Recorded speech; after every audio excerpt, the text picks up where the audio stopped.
Assalamualaikum warahmatullahi wabarakatuh. Nama saya Vira Junita dari kelas PTIKA. Saya dan teman-teman saya ingin menjelaskan materi tentang Total Quality Leadership atau disingkat dengan TQL atau TQM. Di sini kami ingin menjelaskan tentang pengertiannya, manfaat, karakteristik, prinsip, serta konsep total quality tersebut.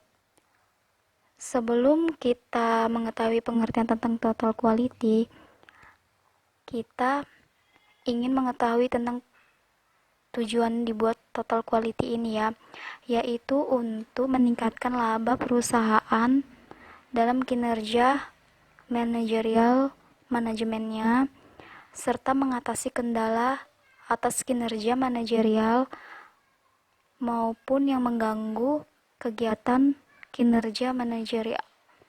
Lanjut saja, kita akan memasuki tentang pengertian total quality management. Total quality management atau total quality leadership adalah sebuah kultur dengan sifat yang melekat di dalam kultur ini adalah sebuah komitmen yang sepenuhnya terhadap kualitas dan sikap yang diperlihatkan melalui keterlibatan setiap individu dalam proses perbaikan produk maupun jasa secara kontinu melalui pengguna metode ilmiah yang inovatif. Maksudnya ini adalah TQL ini membantu untuk meningkatkan kualitas daya saing terhadap barang, produk maupun jasa dalam setiap aspeknya baik dari lingkungan maupun luar lingkungan. Yang kedua, kita akan membahas tentang manajemen mutu. Di sini kita memiliki ada 5 aspek apa saja yang terkait dengan manajemen mutu. Yang pertama itu kita harus pentingnya ada perencanaan mutu atau quality planning. Dalam setiap perusahaan itu harus memiliki perencanaan agar manajemennya itu tetap memenuhi sasaran yang dispesifikasikan secara merinci dalam proses operasionalnya, terutama terkait dengan sumber dayanya. Yang kedua itu ada pengendalian mutu.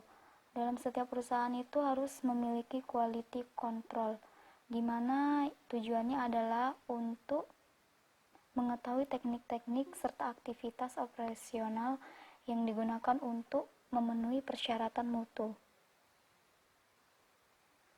Yang ketiga adalah jaminan mutu atau quality assurance.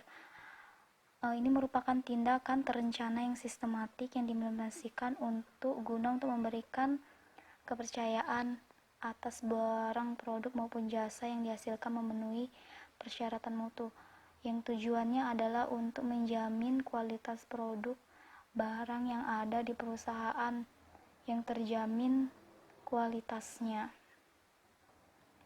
Yang keempat ada peningkatan mutu. Ini perlunya dengan peningkatan mutu adalah untuk mengetahui segala aspek dan tindakan yang dilakukan yang meningkatkan keefektifan serta efisiensi dalam kegiatan organisasi Dalam perusahaan ini sangat dibutuhkan juga agar kita tetap mengetahui mutu yang paling bagus yang akan dapat meningkatkan kualitas produk serta tidak ketinggalan zaman. Dalam setiap manajemen mutu, kita harus membutuhkan kepemimpinan.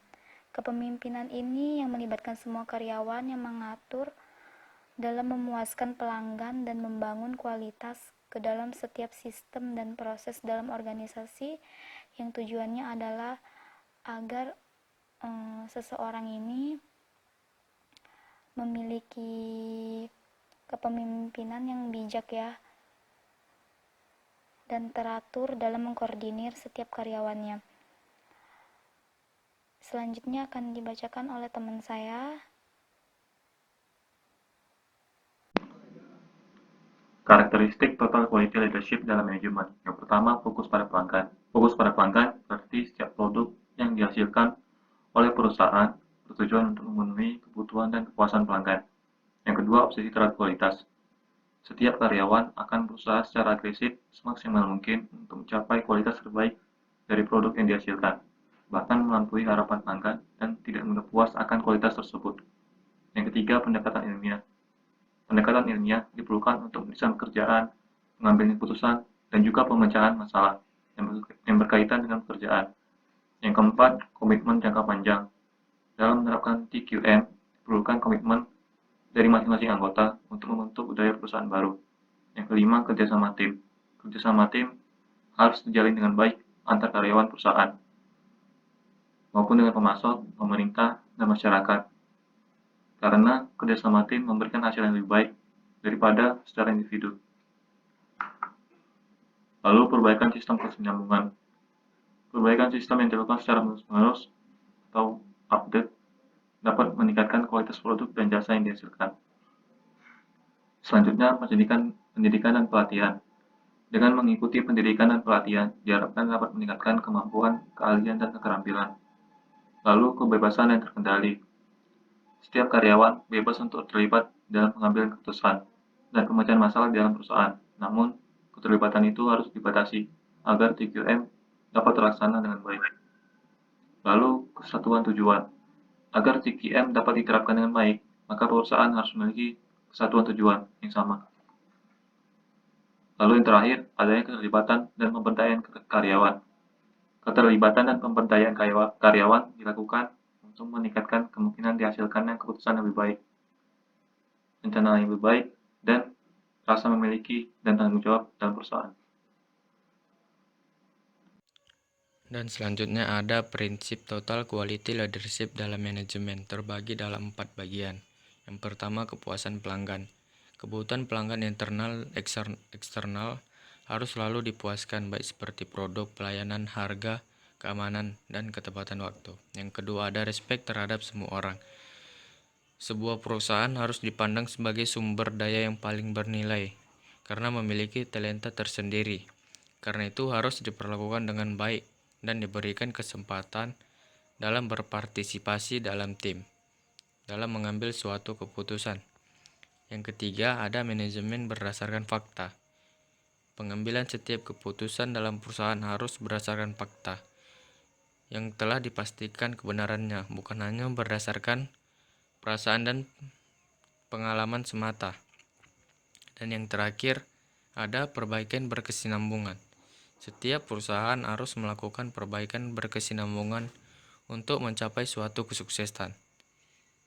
Dalam perbankan berkesinambungan, produk dikatakan gagal apabila menyimpang dari harapan pelanggan. Untuk itu, melakukan perbaikan berkesinambungan tidak hanya diperlakukan peningkatan sumber daya. Selanjutnya saya akan lanjutkan ke konsep dan proses perkembangan total quality leadership dalam manajemen. Yang pertama, kita harus mengerti konsep. Di sini ada 3 konsep yang harus kita pahami. Yang pertama, strategi nilai pelanggan. Yang kedua, sistem organisasional. Yang ketiga, perbaikan kualitas berkelanjutan.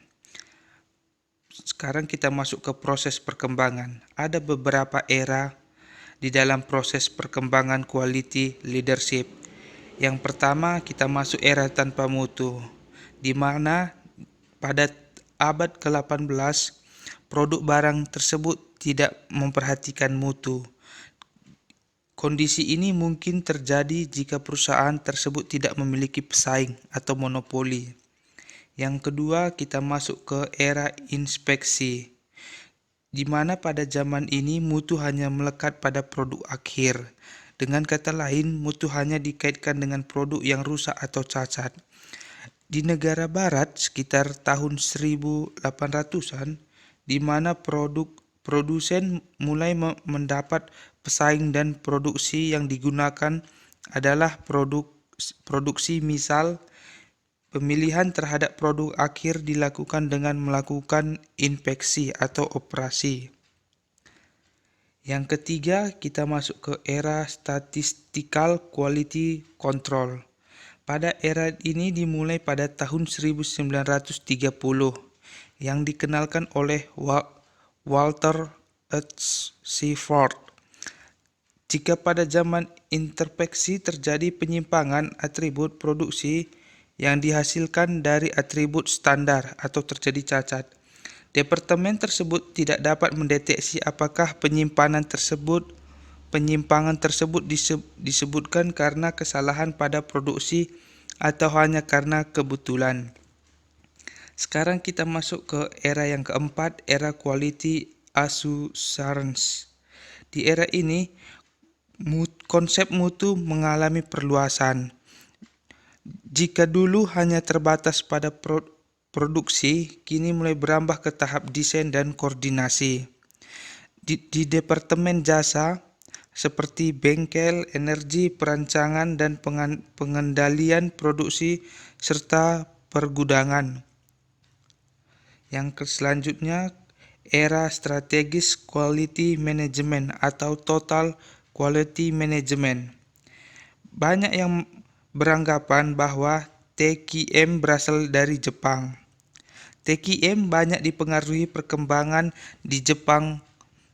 Kesalahan Jepang pada Perang Dunia Kedua membangkitkan budaya Jepang dalam membangun sistem kualitas modern.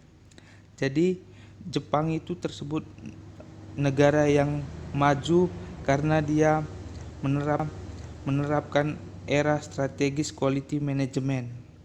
Selanjutnya, era gugus kendali mutu atau quality control circle, yaitu mekanisme dan dinamika yang menjamin adanya evaluasi terhadap berbagai hasil diperoleh secara kontinu dalam sebuah kelompok.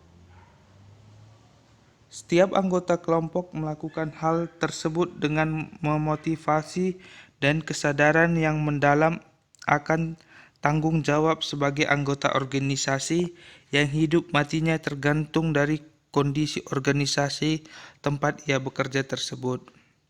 Jadi, dari materi tersebut dapat disimpulkan kepemimpinan dalam manajemen berbasis mutu mengedepankan pemberdayaan para guru dan karyawan sekolah untuk menyerahkan segenap kemampuan dan inovasinya dalam mencapai tujuan sekolah. Menempatkan pemimpin bukan sebagai bos, namun sebagai pendukung dan motivator bawahannya. Seorang pemimpin mutu didefinisikan sebagai orang yang mengukur keberhasilan dengan keberhasilan individu-individu di dalam organisasi. Sekian videonya, terima kasih.